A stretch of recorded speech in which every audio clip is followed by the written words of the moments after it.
Hey, what's good, world? It's your boy B-Dot, and welcome to Say It With Your Chest Mernin Show with my boy Marcelas. Say what's up, Sel.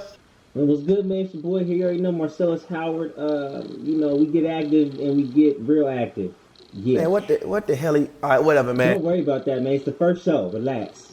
Man, listen, bro. Like I said, man, Say It With Your Chest Mernin Show, the hottest sports show. We talk about all sports, but right now we're gonna pop it off with basketball. I mean, you can say whatever you want. Just say it with confidence, and of course, say it with your chest. And I don't know if you see my little my style right here. I got my. You looking real nice, man. I see you with the little Migo, the little. The first episode I had to get my swaggy P Migo on, but I mean, it's time to get down to business. So let's hop right into it. I like that. Okay. The first topic we're gonna talk about, Sale, man. I'm gonna let you answer this, man. So there's rumors that Kawhi Leonard, is planning to sit out this upcoming season because he doesn't want to play with the Raptors.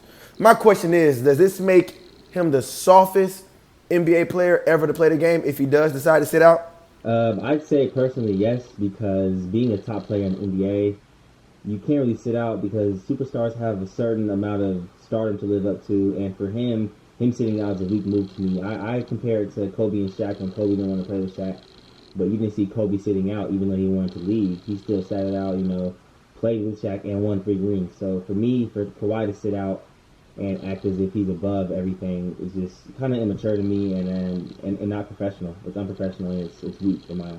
So How do you think Kawhi would do in the East if he doesn't sit out? I think it'll be fine. I mean, the East is not as stacked as the West, and he's doing good in the West. So I think the East would be better for him. The game is more open in the East because there's not a whole bunch of shooters. So, everybody is packing in, but he can shoot the ball. So he would open the game up for the Raptors as well. He could spread the floor out more than DeRozan could.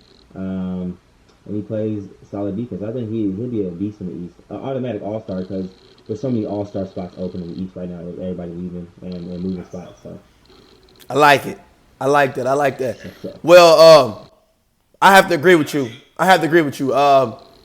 No top 5 player ever in the game or all-time great has ever sat out. No matter how frustrated or mad they were with the organization, they might have been mad with the coach, mad with the owner, but they manned up and they played the game. They never sat out.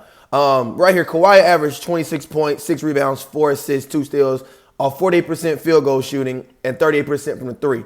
The next best player in the East with those numbers, or the next best player in general in the East, is the Greek Freak, Giannis. So my opinion is, I think Kawhi needs to use it as a practice season because, he obviously, made it clear he doesn't want to be there next year. But use it as a practice season, get back in your bag, knock the rust off, be the best player in the East, and take it over. Go get your money next year and do what you got to do. I mean, Toronto, they're going to love you. I don't think this is going to be a Derrick Rose and his brother Chicago Bulls situation. Just because I just don't think it's going to go that deep and it's going to get, that serious. So as we see, the OKC Thunder just traded Mello to the Atlanta Hawks, which the Hawks plan to waive Mello to make Mello a free agent and sign with whoever he pleases. Signs look like he's going to go to the Rockets. So my question is, does Mello signing with the Rockets get them over the hump and make them a championship team? This question's pretty easy. Hell no. Heck no. Absolutely not. Absogrammously, tristic-topically not. I say so because, for one, the Rockets will now have 3 ISO players, and for one, they are replacing Luke Walmute and Trevor Ariza with Carmelo Anthony, who doesn't play defense and is not a perimeter defender. And also, last season, he shot 76% from free throw, the worst in his career. 15 field goal attempts per game at 40% per game, which is lowest in his career as well. So he's performing at an all-time low. And also, he's had the lowest points per game and lowest minutes per game in his whole entire career. 16 points a game with 32 minutes a game. His career is just dwindling down. I think he could be successful if he accepts a bench role with him. But him going in thinking he's going to be the Hoodie Mello or the old school Denver Mello is just not going to play the best of his game or best of his ability. As we've seen in OKC, he wasn't producing when he had the attempts and the shots and the chances to produce when he was close in the playoffs. So I think the Rockets would be no different. So I just don't see him panning out with the Rockets. Now, granted, they might make it work some type of way. I don't know how, but they don't have enough defense to hang with the Warriors. As if last year they had more defense. I think last year was their best chance. This year, I don't know what they're doing. So I completely agree with you again. Defense. Like you said, Mello averaged 16 points last year. Trevor Ariza and Luke Baumute, if I said his name correctly, averaged Luke averaged 7. Trevor averaged 11. So I mean, you're not really getting better in numbers. Plus, they both shot over 37% from the 3 last year. And yeah, like you said, man, you just added ISO Mello to a team that has the top 2 ISO players in the league by far. I'm rooting for them. I've always been an avid Mello fan.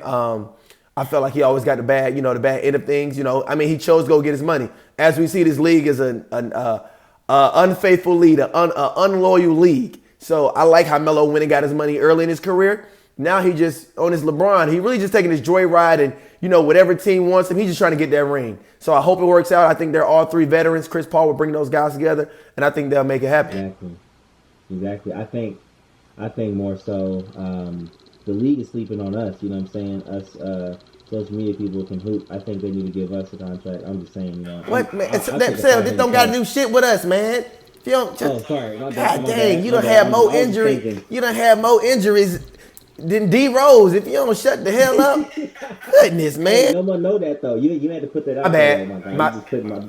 I'm injured. I'm injured now. So I was exactly. You speaking from an injured mindset. Can you go to the next question before I get upset?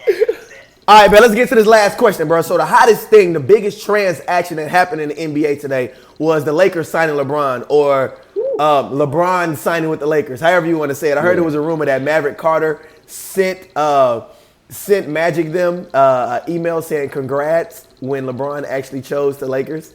So I don't know how true that is, but I think that's it's pretty funny and pretty cocky from LeBron's camp. But I mean, hey, when you're the best player in the world, you can do what you want. Right. But my question is, what kind of legacy does LA Bron has to have with the Lakers? Whether it's successful, whether it's a good legacy, whether does he need a legacy at all? Personally, I think I am one of the top LeBron fans in the world. I think he doesn't need to prove anything. He already has 3 rings. 2 with the Heat, 1 with the Cavaliers. When he beat the best team in the NBA, down 3-1. So I think his legacy is already set in stone. Granted, if he was to win a ring in one of these 4 years, I think that the debate for the greatest or the top 3 all time will no longer be a discussion, because he would have won with the Heat, Cavs, and the Lakers. 3 different conferences, 3 different total teams, 3 different types of teams in general, and he would be the go-to guy, and also it would just be like the icing on the cake. 15 seasons in, he has 3 rings, and he's already established so much accolades in the NBA, and I think that him going to the Lakers is just his cool-down years, because he's going to retire there probably, and get to be with his kids and his family, and start his career after basketball. So I think for him, there's no expectations, even though he's being in the Lakers realm of greatness.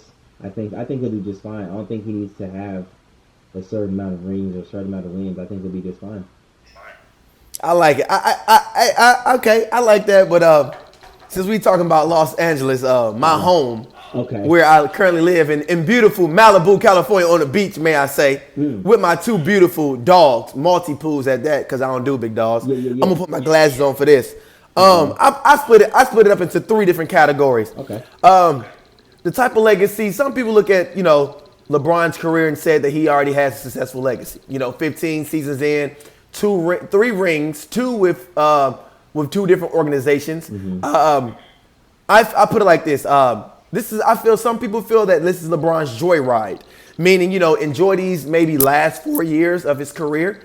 Maybe 4 to 6 if you want to extend it for 2 years, maybe have the opportunity to play with his son, and just have fun. Don't ring chase. The second category is, in order to be a Laker great, I think he has to win at least one championship and 1 Finals MVP. Just to be considered a Lakers great, to be considered with those Magics, those Kobes, those Kareems, those Shaqs, because they all have rings, and they went through that period of being a Laker, losing as a Laker, and winning as a Laker. In order to be the greatest Laker and be considered the greatest of all time, I think he has to win 3 rings. Just because he'll be the first, superstar player, the main guy on that team, on each team to win 3 rings with 3 different organizations as the main guy. Yeah. So that will put him up to 6 rings. He will have 3 with the Lakers and 3 outside of the organization. Also, one of the first players to do it on both sides of the conference as the main star player. Right. So, I just think, even if he wins 1 with the Lakers, I think he should be considered, the GOAT, just because he's the first person to do it with 3 different teams in 2 different conferences as the star player. Exactly. Not as many rings as Jordan, but something Jordan didn't do. I'm not saying Jordan couldn't have accomplished that, but, we didn't see it. And, granted, Jordan was able to stay loyal and Chicago stayed loyal to him. And he stayed with them.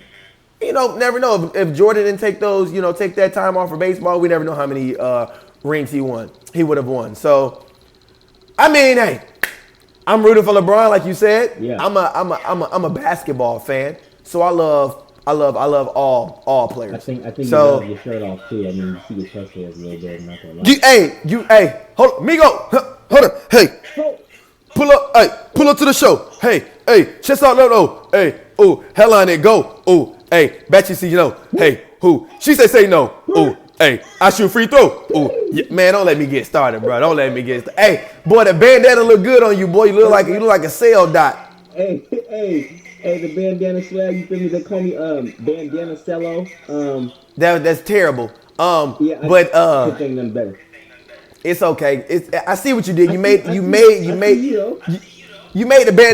bandana thicker because my hairline coming back and it look like yours is leaving, so you trying to cover it up. That's my hairline's like, okay, yeah. Oh, you goatee. Yeah, boy, hey. Huh? That's that I'm in a happy relationship hairline. that's enjoying yourself hairline.